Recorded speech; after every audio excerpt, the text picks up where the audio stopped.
Então, vamos dar continuidade aqui, pessoal. Tópico 1.1 diz assim, é o discurso profético, né?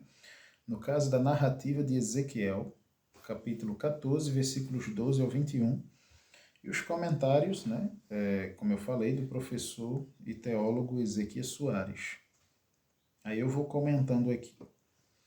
No caso, ele diz assim: à luz das Escrituras, nós ficamos sabendo que a ira de Deus nunca acontece sem uma justa causa e nem mesmo sem um prévio aviso.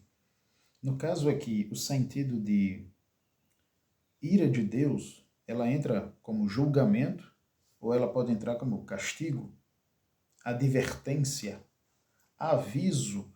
Necessariamente, obrigatoriamente, não significa que tal mensagem, tal palavra que está ali proferida é obrigatório ocorrer, acontecer.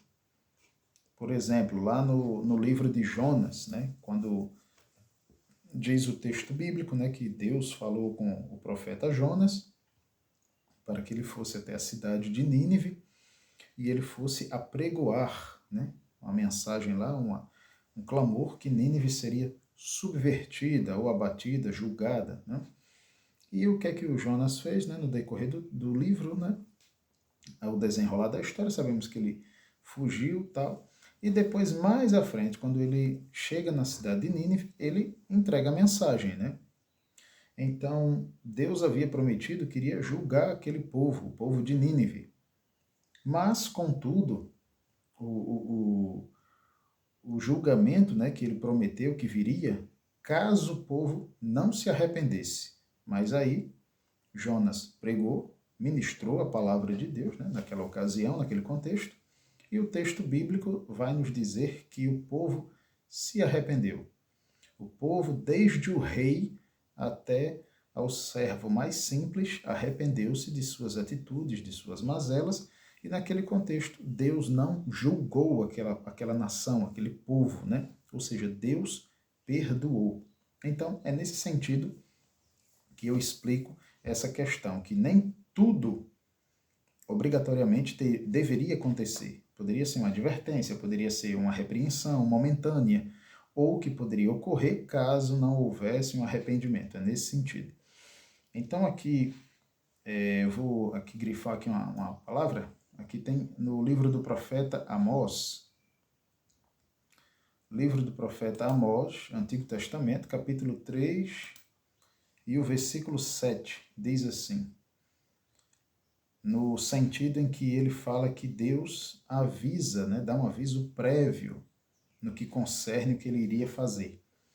Amós 3,7 diz: certamente o Senhor Deus não fará coisa alguma sem ter revelado o seu segredo aos seus servos, os profetas. Já aqui no livro do Gênesis, eu separei aqui uma passagem, no capítulo 18 do Gênesis, a partir do versículo 16, naquela narrativa, né, em que vieram 3 homens falar com Abraão, né, um representando Deus, né, e os outros 2 na figura representativa de 2 anjos ou servos de Deus. Aí e quando eles estão dialogando, depois que ele visita Abraão, depois que ele conversa e vem todo aquele contexto, o texto bíblico diz que, no versículo 16, eles se levantaram, né, levantaram-se aqueles homens dali e olharam para o lado de Sodoma. E Abraão ia com eles, acompanhando-os. Quando você vai se despedir de alguém, né, você vai e acompanha até um certo momento, né? Assim fez Abraão. O versículo 17 diz: e disse o Senhor a Abraão: ocultarei eu a Abraão o que faço? Visto que Abraão certamente virá a ser uma grande e poderosa nação, e nele serão benditas todas as nações da terra? Porque eu tenho conhecido e sei que ele há de ordenar seus filhos e a sua casa depois dele. Ou seja, com esse exemplo também aqui em Gênesis capítulo 18, a partir do 16 em diante, nós vemos que Deus não esconde o seu propósito a Abraão. Que qual era? A representação de chegar até as cidades de Sodoma e Gomorra para averiguar, né, para ver se realmente fazia sentido esse suposto clamor que o povo de Sodoma e Gomorra tinham, né? E na figura dos anjos foram lá e o contexto nós já sabemos, né? Que foi um momento ali de julgamento de Deus, né? Um momento de juízo de Deus, né? Então, nesse sentido, aqui o texto bíblico também explica que Deus não escondeu o que ele pretendia fazer, o que ele queria fazer, e ele comunicou ao seu servo, a Abraão. Então, o Deus de Israel, ele procede dessa maneira, para oferecer oportunidade de quê, Eduardo? De arrependimento. É neste sentido que o Ezequias Soares, o professor, ele comenta. Mas deixa eu ler aqui outro versículo em Jeremias, capítulo 3, e o versículo 14. Jeremias 3, 14. Vamos ler. No tocante à oportunidade de arrependimento, né, que Deus dá tempo, né, para os seres humanos. 3,14 diz assim, ó, convertei-vos, ó filhos rebeldes, diz o Senhor, pois eu vos desposei, e vos tomarei a um de uma cidade e a dois de uma família, e vos conduzirei até Sião. Jeremias 3,14 ele está dizendo, a primeira parte é que é interessante, né? É o foco. Convertei-vos, ó filhos rebeldes, ou seja, é a mensagem de Deus através do profeta Irmiyahu, né, Jeremias, dizendo ao povo, olha, se convertam, arrependam-se. Eu estou lhe dando uma nova oportunidade, quer dizer, para que o juízo, né, para que o julgamento de Deus venha, antes Deus já deu oportunidade aos seres humanos. É isso que o texto nós entendemos claramente. E o tempo dessa oportunidade já havia expirado para Jerusalém. A vontade de Deus é abençoar o seu povo e restaurar sua herança. Mas como ajudar quem não se ajuda? Por isso o castigo é inevitável e trata-se de uma questão de justiça e santidade. Tópico 1.2 diz a primeira parte do oráculo, ou seja, da mensagem, né? A expressão quando uma terra pecar contra mim, pode se aplicar a qualquer povo e em qualquer lugar e época. Existem inúmeras passagens em que Deus fala, Deus trata dessa forma, ou seja, ele castiga, né? Ele pune, mas com o sentido de ensinar, de exortar, chamar atenção, dar uma revelação e oportunidade de arrependimento. Ok? Ainda nesse tempo, nesse contexto, aliás, no que concerne a Deus punir, chamar atenção, castigar um povo, uma pessoa, como é que isso pode acontecer? Uma pessoa, um povo, quanto mais rebelde, que se recusa a ouvir a palavra de Deus, Deus torna instável o sustento do pão, ele pode fazer isso, se ele quiser. A palavra profética também esclarece como a carestia, a fome, o extermínio de moradores e até mesmo de animais são formas de Deus trabalhar na vida de um povo, principalmente como ele trabalhou no período do Antigo Testamento com Israel, moldando o caráter, a postura e a mentalidade do povo. Trata-se de uma grande crise econômica nacional que nós podemos chamar de recessão financeira, ou seja, são permissões que Deus pode dar, né, no sentido humano, para que nós possamos compreender, mas que são deliberações de Deus para que o seu povo se volte para Ele, para que se volte, se arrependa. Tanto é que existe um versículo que traz essa representação. Apocalipse 6, versículo 8, diz assim, e olhei, e eis um cavalo amarelo, e o que estava sentado sobre ele tinha por nome Morte. Morte fala de quê? Né? Fim da vida, né? Morte de pessoas, de seres humanos, né? Ou de animais, da vida, enfim. E o inferno o seguia, e foi-lhes dado poder para matar a quarta parte da terra.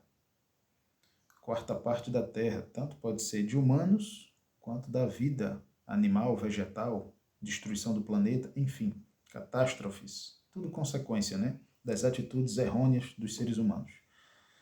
para matar a quarta parte da terra com espada e com fome, com peste e com as feras da terra.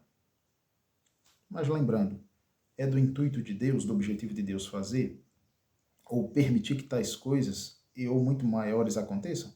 Não. Mas por que muitas das vezes acontecem, ou que Deus permite? Para que os seres humanos compreendam, percebam que estão errados, que estão cometendo grandes erros, que nós mesmos é quem estamos ou que somos os responsáveis pela destruição do planeta, pela contaminação do solo, pela contaminação das águas, pela a escassez de alimento. Nós é que violentamos as pessoas, nós é que mentimos, enganamos, nós é quem roubamos, nós, seres humanos, é quem humilhamos as pessoas, tratamos com preconceito, excluímos as pessoas do nosso ambiente social, enfim, e outros tipos de violência e de maldade. Tudo isso, consequências de nossas atitudes errôneas, aí Deus permite que tais coisas venham sobre nós, como um tipo de alerta, de advertência, de julgamento de Deus. Vamos lá, dando continuidade, né? Descrição dos agentes do juízo divino. É Deus quem manda as chuvas e fertiliza a terra e os campos. Ao invés de agradecer a Deus, eles agradeciam as abençoadas colheitas ao ídolo Baal. A seca era um sinal visível do castigo divino. A espada, a linguagem figurada para designar a guerra, também resulta em fome e peste. A fome é uma referência à escassez do alimento, provocada pela destruição da produção agropecuária. A peste é o resultado de uma epidemia causada pelas mortes nos campos de batalha. Mas, no versículo 21, o profeta Ezequiel, ele acrescenta a figura dos animais ferozes. No versículo 21, ele inclui o oráculo, ou seja, a mensagem, inclui Jerusalém como a destinatária da profecia, de modo que podemos afirmar que essa palavra profética é para qualquer nação ou qualquer época, para todos aqueles que seguem a Deus, que obedecem, mas que em vários momentos o desobedecem. Então, lembrando que as consequências vêm. No tocante à obediência do povo de Israel e as suas colheitas e tudo, e as bênçãos, Deus falou assim, Deuteronômio capítulo 28, versículo 1 diz assim, E será que, se ouvires a voz do Senhor teu Deus, tendo cuidado de guardar todos os seus mandamentos que eu hoje te ordeno, o Senhor teu Deus te exaltará sobre todas as nações da terra. Versículo 2. E todas estas bênçãos, não vou ler tudo, só para a gente entender. E todas estas bênçãos virão sobre ti e te alcançarão, quando ouvires a voz do Senhor teu Deus. Bendito serás na cidade, bendito serás no campo. Bendito o fruto do teu ventre, e o fruto da tua terra, e o fruto dos teus animais, as crias das tuas vacas e das tuas ovelhas. E ele vai dizendo, E também vem a maldição no caso da desobediência. Mas aqui no versículo 23 diz, E os teus céus que estão sobre a cabeça serão de bronze, e a terra que está debaixo de ti será de ferro. O Senhor dará por chuva a tua terra, pó e poeira. Dos céus descerá sobre ti até que pereças, no caso da consequência da desobediência. Ainda fazendo esta comparação, a mensagem que Deus deu a Israel, e agora chamando a atenção mais uma vez do povo através do profeta Ezequiel, no capítulo 14, dos versículos 12 ao 21, aí eu quero comparar agora aqui uma outra passagem bíblica que está em Oséias, capítulo 2, versículo 8, que diz assim, Ela, pois, não reconhece que eu lhe dei o grão. Deus, falando através do profeta Ezequiel, para ela. Ela aqui representa a nação, a terra. Que terra, Eduardo? A terra de Israel, o povo. Ela, pois, não reconhece que eu lhe dei o grão, e o mosto, e o azeite, e que lhe multipliquei a prata e o ouro, que eles usaram para Baal. Ou seja, o povo se desvirtuou da sua fé e, ao invés de glorificar a Deus, não, glorificou aos ídolos. Foram rebeldes, né? Desobedeceram a Deus. É o que também chamamos de prostituição cultual, idolatria. O versículo 9 diz: Portanto, tornarei a tirar o meu grão a seu tempo e o meu mosto no seu tempo determinado. E arrebatarei a minha lã e o meu linho com que cobriam a sua nudez. Versículo 10. E agora descobrirei a sua vileza diante dos olhos dos seus amantes. Ninguém a livrará da minha mão. Ou seja, castigo de Deus, a representação de punição ao povo de Israel. Por quê, Eduardo? Por causa da sua rebeldia, desobediência.